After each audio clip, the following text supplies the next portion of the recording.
The board were disappointed last time when we got knocked out in round 3.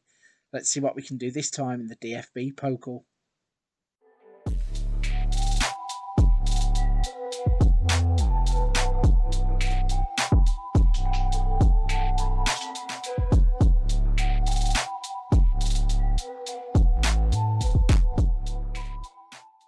Hello everybody, welcome back to the channel. I am frankly FM84 and this is episode 20 of Die Roten Bullen, where we are currently out in Germany managing Red Bull Leipzig. As I said at the start of the intro, we didn't do very well in the DFB Pokal last time out. This time around we have a chance to go and win the competition, so we are going to try and do that. But before we show you any match footage in today's episode, please don't forget to hit the subscribe button, hit the like button to help the channel out, leave any comments in the box down below, and let's find out how we get on in this season's cup. Okay, so we are jumping back into the game, and since you've been away, you've missed absolutely nothing in terms of match action. There are a couple of things that we need to show you in terms of transfers. We have fulfilled a little rule for Dietrich Mateschitz by signing Daniel Eisner. He is a 16-year-old youth player who has been capped twice by the Austrian under-21s, scoring once for them. We bought him in really as a bit of a long-term project. He's going to spend the season at Red Bull Leipzig too. And we have also signed, or have committed to sign, a player called Lutz. I'll admit I basically signed him because his name is Lutz. He is from Salzburg, one of our sister clubs. So, again, we know a little bit about him. He's also capped by the under-21s at the age of 15, which I thought was quite impressive. Another long-term build in terms of development as a player. Can't join us, though, until the 10th of August when he officially turns 16. So, 3 days' time, he will join the club. So, that is all of the transfers wrapped up. We are going to jump forwards and we are going to be playing against Bautzen in the DFB Pokal. And this is the lineup that we are going to be putting out. Oh, actually, let's hit quick pick and see how they would line up. So what we're going to do actually is I'm going to do a little experiment in this game because it's against a lower league team in the DFB Pokal. We are going to let the assistant manager pick the team. So he has picked Gulaxi in goal, Angelino, Gvardiol, Konate and Klosterman, Forsberg, Sobolai and Kunku, Olmo, Thales Magno and Pino up front. I'm hoping he has Kayo George and Areso on the bench, which he does, so we will look to bring those on in the second half. But let's see and go with the experiment and see what happens when you let the assistant manager pick the team in the DFB Pokal. So then, we have kicked off and Angelino plays the ball straight forwards. Pino, I think it was in behind but couldn't get the ball. Sobolai out to Forsberg. Magno, Forsberg's made it 1-0 after 30 seconds. So he had one shot already, or we had a pass, an attempted shot. And straight from that kick out, Sobolai to Forsberg, plays it to Magno. Magno to Olmo, to Forsberg, and then to the back of the net. And letting the assistant manager pick the cup team seems to have worked quite well in the first minute of the game. So let's see if we can't pile on the pressure here. Pino with the throw-in. Klosterman's playing it to Konate. Konate to Sobolai. Almost spreads the play out to Forsberg. He's into the box again. Plays it all the way back to Angelino, who has a shot with his right foot, which is strange. Bends the ball past the post. And it's a goal kick for Bautzen. So after 16 minutes, we are 1-0 up. Bautzen, though, now are looking to bring the ball out from the back, and they play it straight to us. Forsberg out to Angelino. Angelino with the cross, and there is Thales Magno to score his first ever Red Bull Leipzig goal. And it's a great finish, really. Tapping at the front post, arriving at the right time.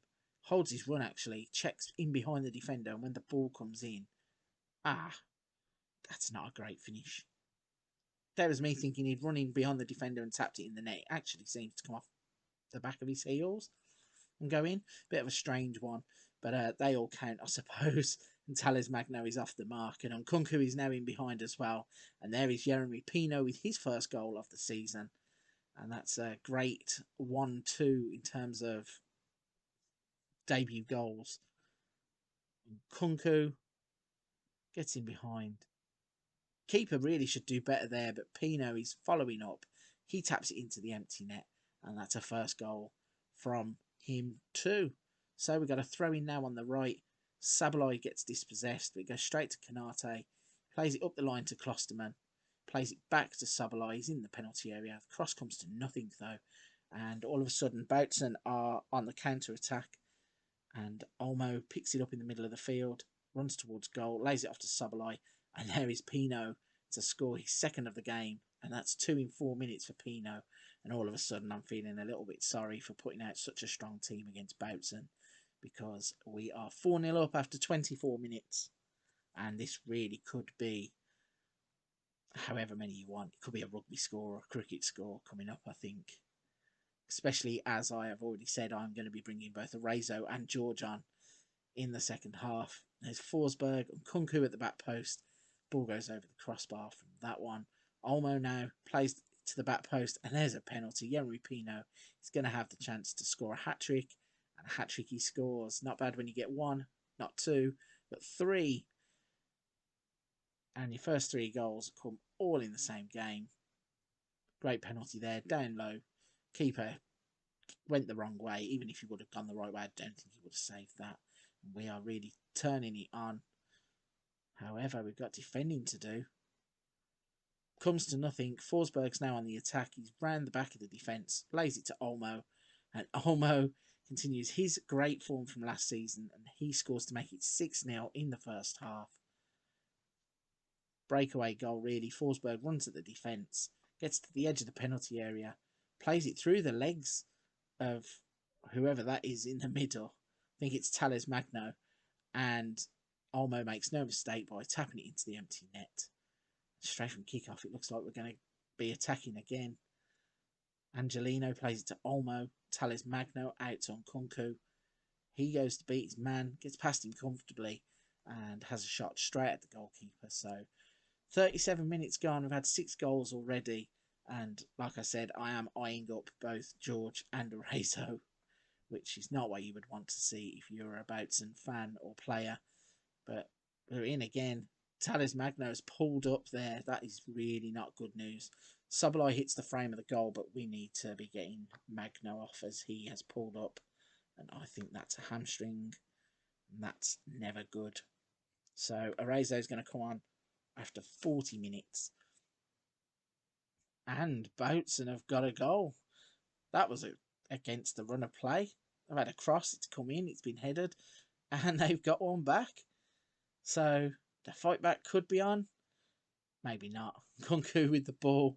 He's tried to play across but gets dispossessed. Kanate now picks it up. Turns towards goal. Sabalai with the ball over the top. It's headed away and Gvardiol plays it to Forsberg. Rezo with the touch to Pino. He got his 4th goal of the game, but unfortunately Arazo was offside, or Pino was offside, and the flag goes up and it is disallowed. So it stays at 6-1, although Olmo is now in and he has had a shot at the goalkeeper.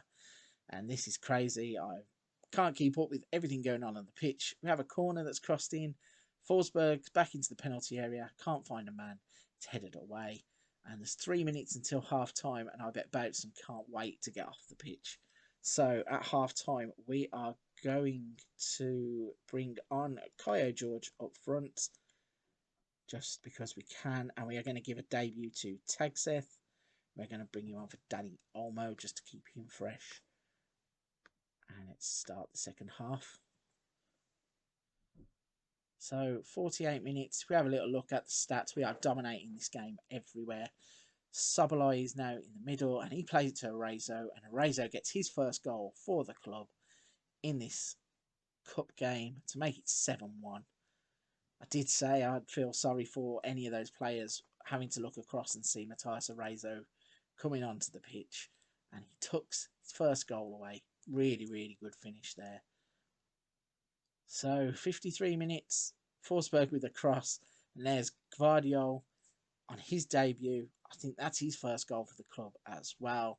And that's 8-1. It's just a simple cross, header, great combination. But Angelino with a throw-in gets cut out from the cross. Sabalai tries the cross, which is cut out as well. Ball's out to Nkunku. He tries a cross, finds Forsberg at the back post, and that is 9. I really do feel sorry for Boutsen. Ball gets spread out to Nkunku. He then crosses to the back post. Forsberg takes a touch out of his feet before he toe pokes it into the far corner. That's a brilliant finish, really. Forsberg makes it 9. So half an hour still left to go, and we are attacking again. And there is number 10. Yes, it's going to count. I thought for a second it didn't change the scoreboard. I thought he might have been offside. But no, the ball comes in. Konate jumps to the highest. Goalkeepers, I don't know what the goalkeeper's doing, I'll be honest. It's nowhere near it. And we have got double figures. And Forsberg is still trying to attack. Half an hour left in the game. Forsberg now with the cross. It's dealt with quite well this time by the defence. However, they don't clear their lines, and Tagseth takes it off of him, beats the man, and then the highlight just disappears. Guess it wasn't that important after all. But there's Forsberg with a cross, and there's Kaio George also scoring on his debut. Debut goal, first goal. It's brilliant. It's a throw-in that Arezzo is involved in. Passes to Forsberg. The ball is perfect. It goes past the goalkeeper. Kaio George follows the path of the ball. And he taps it into the empty net. So it's 11-1 with, what's that, 25 minutes left to go? This could get even worse for them, as Angelino steals the ball. Forsberg's on the attack. Ball over the top. There's Kaio George again, but this time he has actually put it wide. Got Angelino on a throw-in to Arezzo. Plays it back to Sabalai. Arezzo again to Sabalai. Plays the ball to Kaio George. There's another goal. It's 12, but it's disallowed. Can't be too disappointed. It doesn't look like he makes it back onto an onside position. No, he doesn't. And then when the pass is played, taps into the empty net, but unfortunately he was offside. So then a throw-in with Klosterman. Kaiser now gets the ball. Tagseth's going to take it off of him, passes to Nkunku, who runs into the box, tries the cross, the ball bounces around, doesn't actually end up with a shot for any of our players. And it's still 11-1 with 15 minutes left of the game. They now have the ball on the wing, lump it forward to Gvardiol. He plays it to Nkunku, plays it forward to Kaio George, and there is number 12. That's a brace for Kaio George. 77 minutes on the clock, 12-1 on the board. I think the worst thing that Boutsen could have done was scored, because it seemed to really anger the players. And they have just put them to the sword. And with 12, 13 minutes left on the clock, I can see us going on and scoring again, because this team just doesn't know how to take their foot off the gas. Had a free kick there that was defended well. Klosterman's got the ball going forward. Konate to Nkunku. Ball in behind to Kaio George. He manages to get a pass across, and there's Arezzo to get his second of the game. And that's a brace for him now as well. And it's unlucky for some, 13 on the board, as it's a brilliant team goal, really. Kaio George there does so well to get the ball out of his feet, get the cross in, and Arezzo just does the rest. Fantastic finish. 13-1. So I bet Boutsen now are just wishing the time away, but looks like we might have another chance here. The ball's misjudged, falls to Kaio George, and there's Arezzo to smash home a hat-trick from 20 yards, and that's number 14 in the game. I don't think I've scored this many goals in any kind of Football Manager game in FM21, but there's a first for everything. There's still 3 minutes on the clock for us to go and get more if we want, which I think might actually happen, because there's a highlight straight from the kickoff. It's gone through to Gvardiol, to Angelino, ball over the top. There's Kaio George, and he now has a hat-trick too. So I've lost count here of how many players have got hat-tricks. I think Pino got a hat-trick in the first half. Arezzo then got a hat-trick, and Kaio George has now got a hat-trick. I think that's right.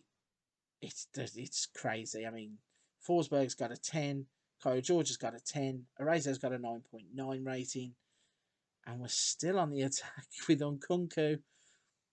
Lays the ball to Kyle George, plays it to Klosterman. Klosterman goes down, nothing doing there. Kanate gets it in the middle, plays it out to Klosterman.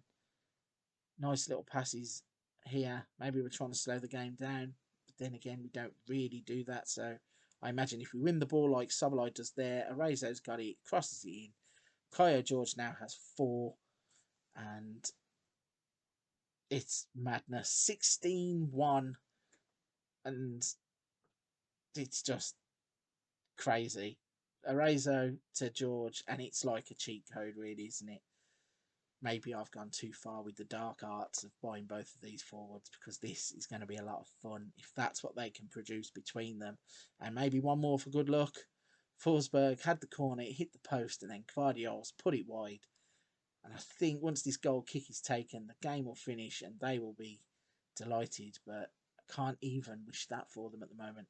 And there it is, full time whistle. It's finished 16-1 against Bautzen, and that is amazing. I've never seen a game where we've had 46 shots with 27 on target. We've got an XG of 8.82 goals, and we've scored double that with 16. Absolutely fantastic way to begin a domestic campaign, and hopefully that is now going to pass on to the first team in the Bundesliga, and we are going to go on a run to defend our title. But for this one, I'm going to leave it there. A big thank you for watching. Please don't forget, if you've enjoyed that, to hit that subscribe button and the like button to help the channel out. And until the next one, thank you for watching. Take care.